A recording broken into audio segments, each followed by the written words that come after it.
لوگ اتنا لمبا یاد نہیں رکھتے۔ حضرت مولا علی قبرستان گئے تو قبر والوں سے کہنے لگے قبر والوں تمہارا کیا حال ہے؟ تو ایک مردہ قبر کے اندر سے بول کے کہنے لگا علی کفن پھٹ گیا ہے، ہڈیاں چور چور ہیں، مال تو پتہ نہیں کہاں رہ گیا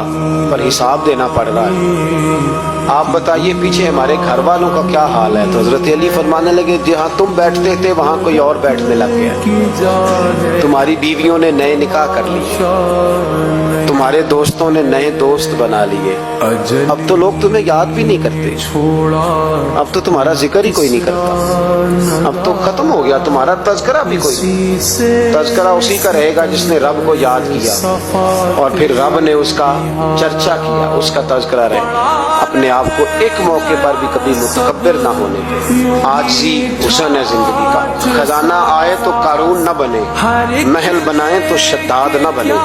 اگر اللہ تعالیٰ دولت دے تو کبھی بھی اپنے آپ کو نمرود اور فرعون نہ بننے دے، اقتدار ملے تو کبھی بھی اپنے آپ کو ہلاکو خاں اور چنگیز خاں نہ بناؤ،